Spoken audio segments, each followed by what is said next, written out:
So this sort of like a Jordan Petersonian idea of like, well, we shouldn't, question traditional marriage too much because that's going to lead to families breaking down. There's going to be a breakdown of families, and then there's going to be violence, and then we need strong traditional family values and this sorts of stuff. This is sort of the traditional line. And children are going to grow up confused. They're not going to know whether they're a man or a woman or a unicorn, and this is going to be dysfunctional. They're not going to know, how to relate and how to date and how to flirt and how to do this. There is definitely some truth to that concern.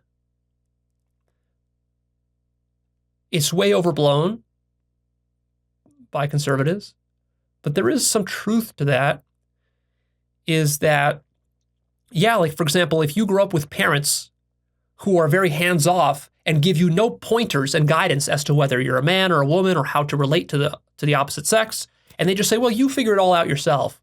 Maybe you're a man, maybe you're a woman, maybe today you decide you're a man, tomorrow you decide you're a woman, and then the third day, on Friday you decide you're a unicorn, and yeah, just experiment and just kind of go with the flow, kind of, these sort of hippie parents that sort of tell you this when you're very young. They don't enforce a strict standard for you of being man or woman. They buy you toys of all kinds. If you're a boy, they buy you a Barbie. If you're a girl, they buy you hot cars or whatever, or guns. And you grow up playing in this sort of confused environment. Yeah, it does lead to more confusion. See, that's one of the trade-offs. One of the trade-offs of relativity is confusion. That's not a mistake. That's not a bug, that's a feature. Confusion can seem bad at first, but it forces you to actually reconcile and deal with reality, with the complexities of reality. You can no longer rely on just simplistic black and white categories without thinking about them. Here now, the kid has to actually think for himself. He has to be aware of his own feelings and cravings and desires. He has to be honest with himself about do I really enjoy playing with guns more or with Barbies? And if I enjoy playing with Barbies, do I feel guilty about that as a boy because I want to be like all the other boys? Or am I cool with that and I can embrace that and I can be strong enough to take the sort of insults that other boys will hurl at me for playing with Barbies and liking Barbies?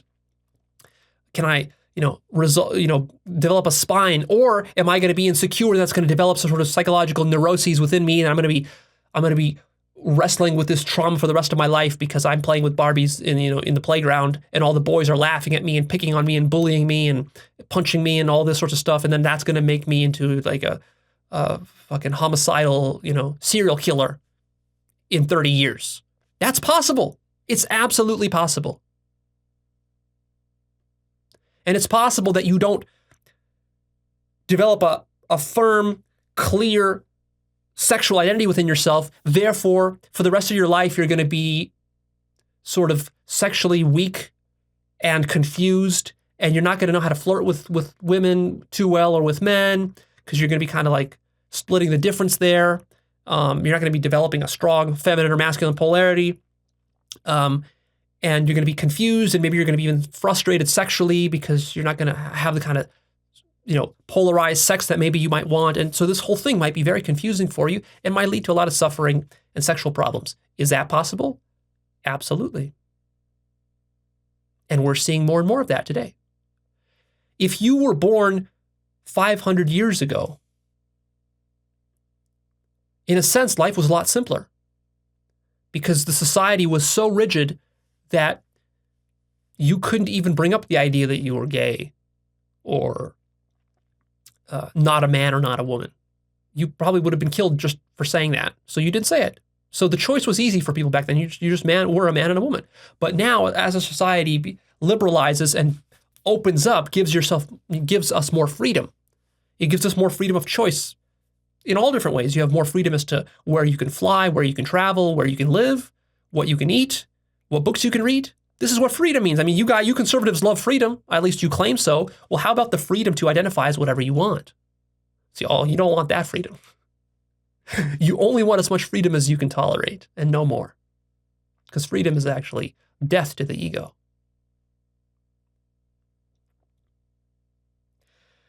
So yeah, there are consequences to what you identify yourself as, but it cuts both ways. So see, if you start to identify as a unicorn, Jordan Peterson would be right in saying that that's going to create problems because your identity is not just something you identify and define for yourself. Maybe I could even convince myself that I'm a unicorn, but that doesn't mean I'm going to convince you that I'm a unicorn. It is a complex social game that we're playing, and your identity is defined in relationship to the identities of everyone in your community and in your tribe.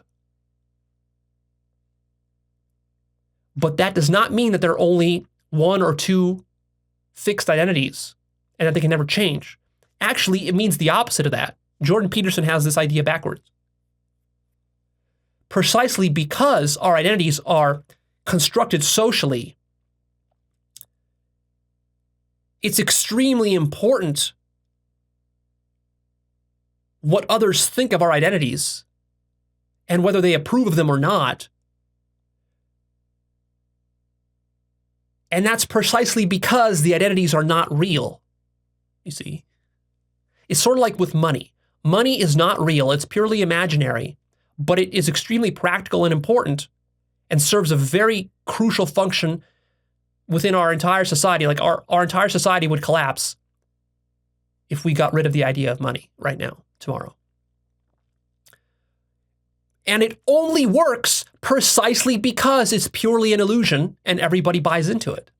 As soon as people start doubting the value of the dollar, the entire American country would collapse if that happened enough. Now, the mistake that people like Jordan Peterson make here is they say, well, that proves the reality of the dollar. No, it doesn't. It actually proves the immateriality and the imaginary nature of the dollar.